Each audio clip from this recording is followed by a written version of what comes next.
Hello everyone. Today we will discuss some problems of beta and gamma function. Okay. So आज की class में हम beta and gamma functions की कुछ problems को सॉल्व करेंगे. ओके. सो ठीक है, देख लेते हैं. फर्स्ट प्रॉब्लम ले लेते हैं. So the first problem is prove that 0 to 1 dx upon under root 1 minus x to the power n is equal to root pi upon n into gamma 1 by n upon gamma 1 by n plus 1 by 2. Okay. So देखिए, ये हमारी problem है. Prove that integral 0 to 1 dx upon 1 minus x to the power n equal to under root pi upon n into gamma 1 upon n upon gamma 1 upon n plus half. Okay. So ये problem है हमारी. सो हम क्या करेंगे, इस integral को हम इस इंटीग्रल की जो वैल्यू है वो हमें क्या प्रूफ करनी है, ये प्रूफ करनी है. ओके. सो हम इस इंटीग्रल को लेकर चलेंगे. ठीक है. एंड इसमें हम यहाँ पर बीटा एंड गामा फंक्शन का यूज करते हुए इस इंटीग्रल की वैल्यू ये प्रूफ करेंगे. ठीक है. सो देखिए,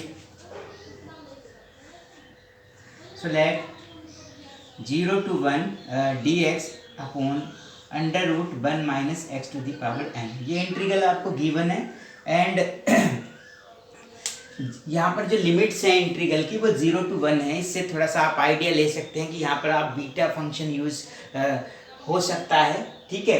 बिकॉज जो बीटा फंक्शन में लिमिट्स होती हैं वो क्या होती हैं, 0 to 1 होती है. बीटा फंक्शन क्या होता है आपका, इस टाइप से होता है. Beta m n equal to होता है आपका 0 to 1 x to the power m 1 minus x m minus 1 and 1 minus x to the power n minus 1 dx.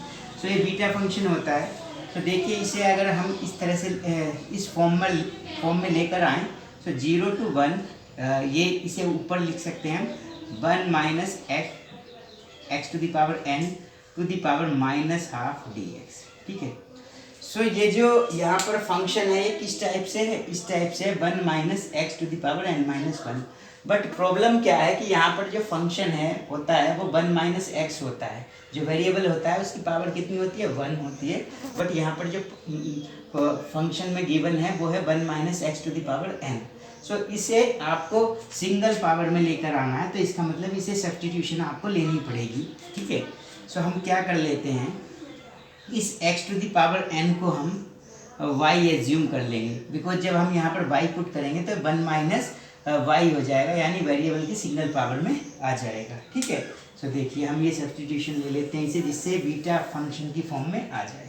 So ये x to the power n equal to y है. तो यहाँ से x की value find करेंगे.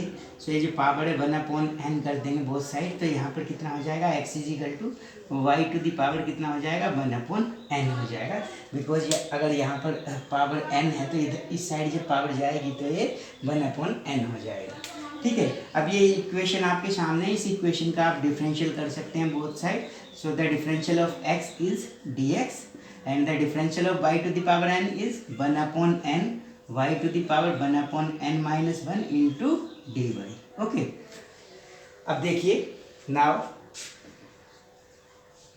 0 to 1 dx ये integral था आपको गिवन, यानी 0 to 1 इसे आप लिख सकते हैं 1 minus x to the power n to the power minus half dx.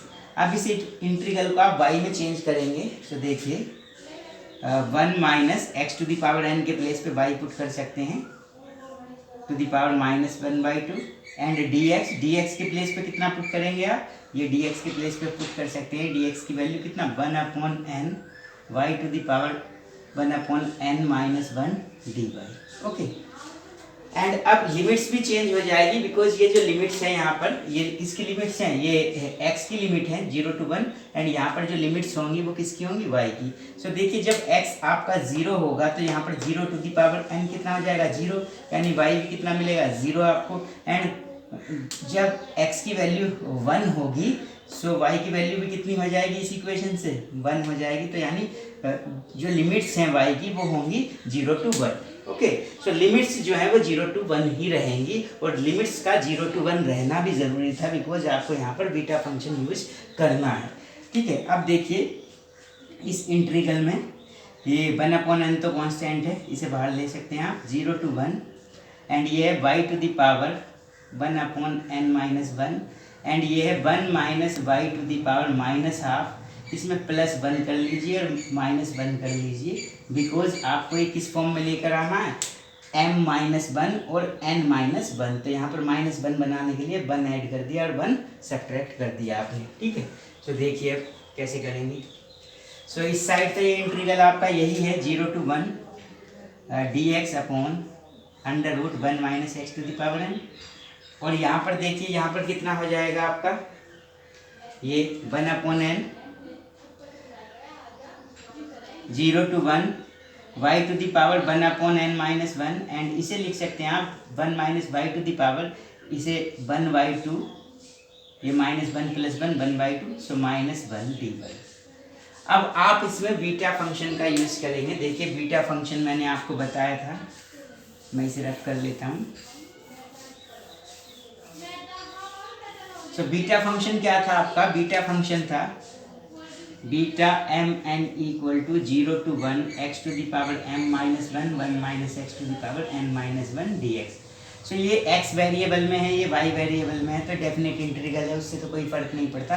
तो यहाँ पर देखिए m का वर्क कौन कर रहा है, ये इस फॉर्म में है एंड ये भी इस फॉर्म में है। ठीक है, सो यहाँ m का वर्क कर रहा है 1/n एंड ये वर्क कर रहा है n का 1/2। सो इसे आप क्या लिख सकते हैं 0 to 1 dx upon √1 - x to the power n।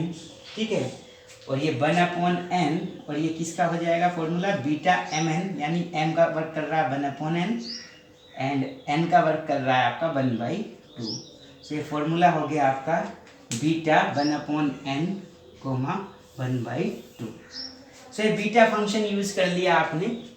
अब इसमें आपको क्या यूज़ कर लेना है गामा फंक्शन, बिकॉज आप जानते हो बीटा mn को अगर आपको गामा में लिखना है तो gamma m gamma n upon gamma m + n होता है। तो देखिए यहाँ पर 1/n तो एज इट इज़ रहेगा।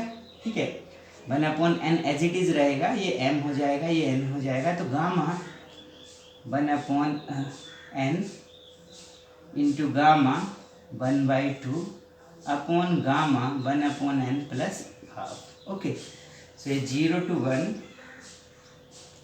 dx upon √1 - x to the power n = 1/n।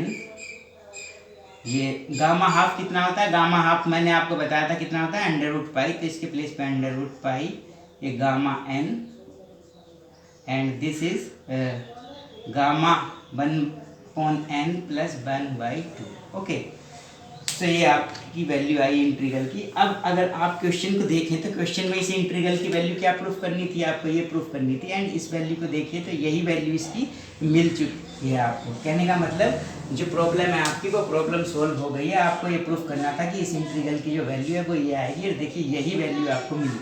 सो इसके बाद आप लिख सकते हैं यहाँ पर हैंस प्रूव्ड। ओके, सो ये प्रॉब्लम हमने सोल्व करी। अब एक और प्रॉब्लम लेंगे हम इस पे बीटा एंड गामा फंक्शन की।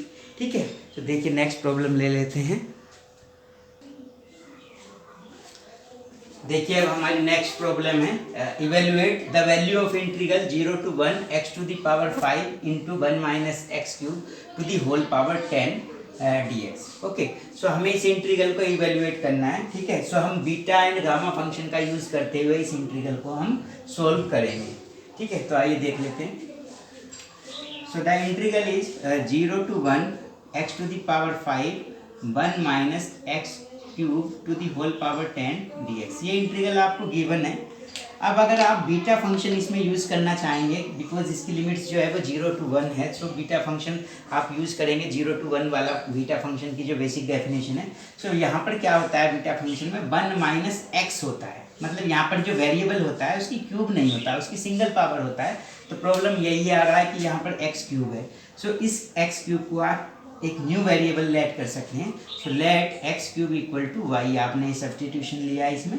सो इससे एक्स की वैल्यू कितनी होगी, ये पावर जो है 3 है तो इस साइड जाकर कितनी हो जाएगी, बाई टू द पावर 1/3 हो जाएगी। अब इस इक्वेशन का आप बोथ साइड डिफरेंशियल करेंगे। सो एक्स का डिफरेंशियल हो जाएगा dx and by two the power 1/3 का डिफरेंशियल हो जाएगा 1/3 by two the power 1/3 minus 1 dy। Okay, now अब इस इंटीग्रल को हम y में कन्वर्ट करेंगे। So you can write 0 to 1 x to the power 5 1 minus x cube to the power 10 dx। now you can use this substitution to convert this integral in terms of y। okay, so x के place पे आप कितना put कर सकते हैं, y to the power 1/3 1/3 ये x के place पे हो गया एंड इसकी होल पावर हो जाएगी 5 एंड 1 माइनस एक्स क्यूब के प्लेस पे कितना पुट करेंगे आप, y to the whole power 10 and dx के प्लेस पे कितना पुट करेंगे, dx के प्लेस पे ये वैल्यू पुट करेंगे। सो कितनी 1/3 y to the power 1/3 minus 1 dy। Okay, अब देखिए से 1/3 तो कांस्टेंट है, बाहर ले सकते हैं आप इंटीग्रल से एंड 0 टू, अब लिमिट देखनी है आपको बिकॉज ये जो लिमिट्स थी ये x की लिमिट थी और आपको यहाँ पर जो लिमिट्स लिखनी है वो किसकी लिमिट्स लिखनी है, y की लिमिट्स लिखनी है। तो देखिए जब x 0 होगा तो y भी 0 होगा इस रिलेशन से एंड जब x 1 होगा तो 1 की क्यूब भी 1 होगा, तो लिमिट्स जो हैं आपकी वो 0 to 1 ही रहेंगी। ठीक है, अब देखिए इसकी पावर जब 5 होगी इसकी पावर, तो पावर की यहाँ पर मल्टीप्लाई हो जाएगी एक्सपोनेंट की, तो ये हो जाएगी y टू द पावर 5/3 और यहाँ पर y टू द पावर कितना है 1/3 minus 1 and here 1 minus y to the power 10 and this is dy। Now so ये पावर मल्टीप्लाई में इन्हें आप ऐड कर सकते हैं 5/3 प्लस 1/3 कितना हो गया 5 एंड 1 6/3 6/3 कितना होता है 3 2 6 2 एंड ये -1 को अलग रखेंगे जिससे ये उसी फॉर्म में आए m-1 और n-1। अब इस y टू द पावर 10 को आप लिख सकते हैं 1 minus y to the power 11 minus 1। ठीक है, अब आप इसकी कंपेयर आप करेंगे इस फॉर्मूला से, जो बीटा mn का फॉर्मूला होता है, बीटा mn होता है आपका 0 to 1 x में लिख लीजिए, y में लिख लेते हैं y m-1 1 minus y to the power n-1 dx। So ये होता है m और ये होता है n, तो ये बीटा mn हो जाता है, लेकिन यहाँ पर m कितना है 2, n कितना है 11। सो ये हो गया फॉर्मूला आपका, किसका फॉर्मूला हो जाएगा ये 1/3, तो एज इट इज बीटा 2,11 का फॉर्मूला ये हो जाएगा आपका। ठीक है, तो ये बीटा 2,11। अब इस बीटा फंक्शन को आप गामा फंक्शन में कन्वर्ट कर दीजिए। सो ये हो गया गामा 2 गामा 11 एंड ये गामा दोनों का सम हो जाएगा 11 एंड 2 13। ठीक है, अब देखिए इस स्टेप के बाद हम इस इंटीग्रल की वैल्यू को सोल्व करेंगे। तो देखिए कैसे करेंगे। सो इसकी वैल्यू हो जाएगी 0 to 1 x to the power 5 1 minus x cube to the power 10 dx। इस साइड तो यही है आपका और ये किसके इक्वल आया, इसके। सो 1/3 गामा के अगर अंदर पॉजिटिव इंटीजर होता है तो उसकी वैल्यू इससे एक कम फैक्टोरियल होती है, तो गामा 2 है तो 2 की वैल्यू हो जाएगी फैक्टोरियल 1। ये 11 है तो 10 इसकी वैल्यू हो जाएगी फैक्टोरियल 10। ये 13 है तो इसकी वैल्यू हो जाएगी फैक्टोरियल 12। ओके, अब देखिए इन फैक्टोरियल्स को सोल्व करना है। 12th क्लास में आपने काफ़ी स्टडी किया है परम्यूटेशन एंड कॉम्बिनेशन। ठीक है, तो देखिए 1/3 फैक्टोरियल 1 होता है, फैक्टोरियल 10 को एज इट इज रखिए, 12 को लिख सकते हैं आप 12 इंटू 11 इंटू फैक्टोरियल 10 एंड इस फैक्टोरियल 10 से कैंसिल हो जाएगा। सो आपका बचा 3 into 12 into 11 3 into 12 into 11 and जब आप इन सब की मल्टीप्लाई करेंगे से ऊपर तो 1 रहेगा और नीचे 12 की करेंगे 3 में एंड देन 11 की करेंगे तो कितना आ जाएगा 396। सो इस इंटीग्रल जो गिवन था आपको इसकी वैल्यू आपको इवेल्युएट करनी थी एंड यहाँ पर आपने इसे बीटा गामा फंक्शन का यूज़ करते हुए बड़े इजीली इसकी वैल्यू को इवेल्युएट कर लिया। वो ये ठीक है, इसकी वैल्यू ये इवेल्युएट हुई, कितनी हुई वैल्यू इसकी 1/396। Okay, so this is the final answer. Okay, so इस तरह से बीटा एंड गामा फंक्शन का यूज करते हुए आपने ये सेकंड प्रॉब्लम अपनी सॉल्व की। ठीक है, अब इसके बाद एक प्रॉब्लम और ले लेते हैं इसमें।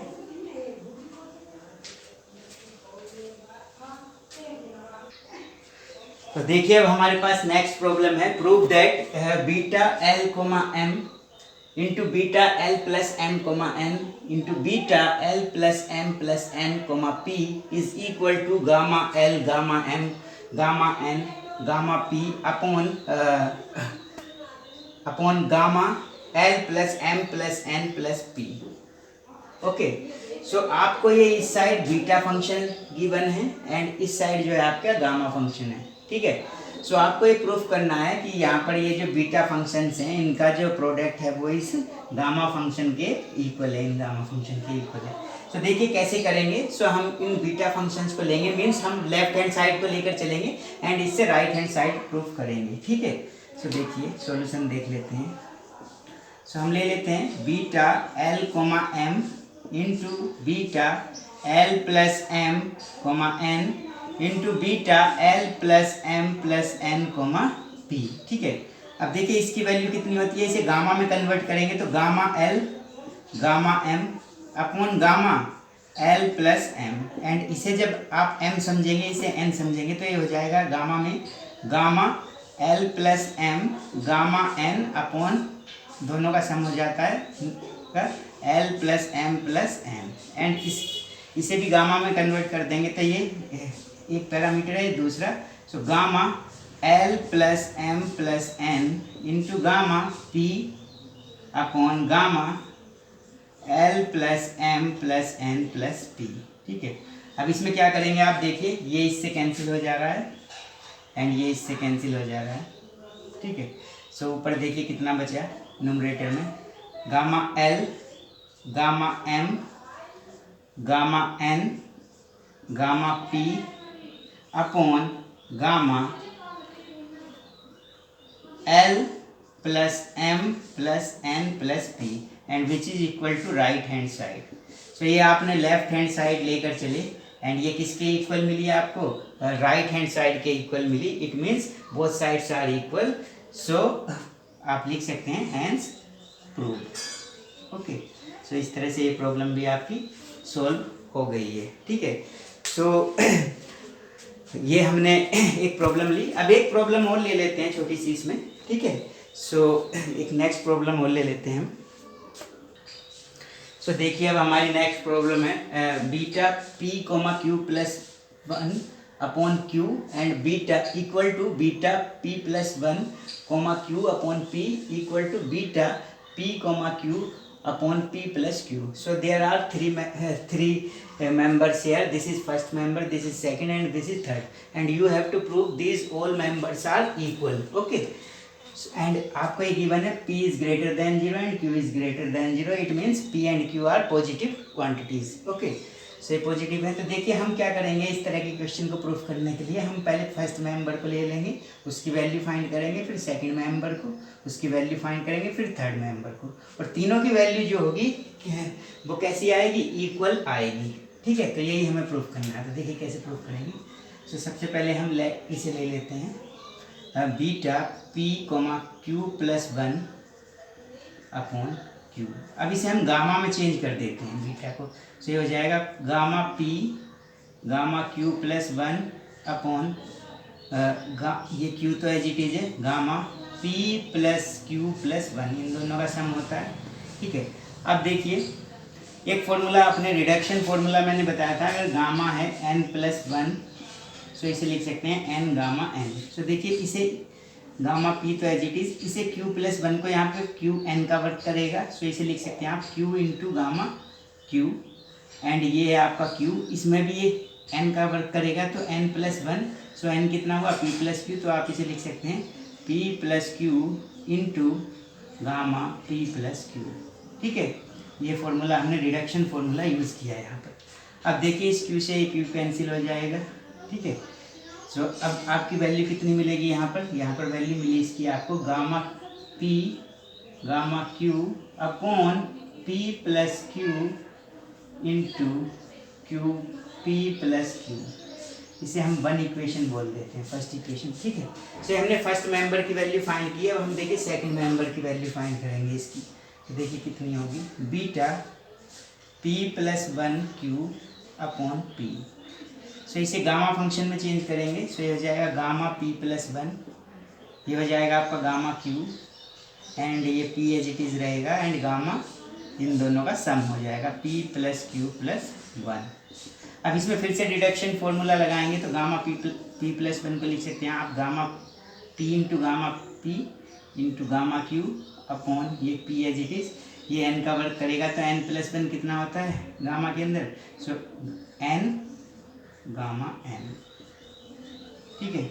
अभी p से p कैंसिल हो जाएगा, सो इसकी वैल्यू मिली आपको gamma p gamma q upon p plus q into gamma p plus q, ठीक है। सो ये इक्वेशन सेकंड हो जाएगी, ठीक है।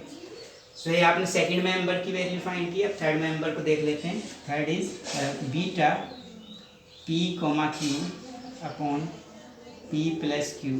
सो इस बीटा फंक्शन को आप गामा फंक्शन में कन्वर्ट करेंगे तो gamma p gamma q upon ये p plus q as it is रहेगा, एंड ये हो गया आपका इन दोनों का sum gamma p plus gamma q, and इसे आप थर्ड बोल सकते हैं।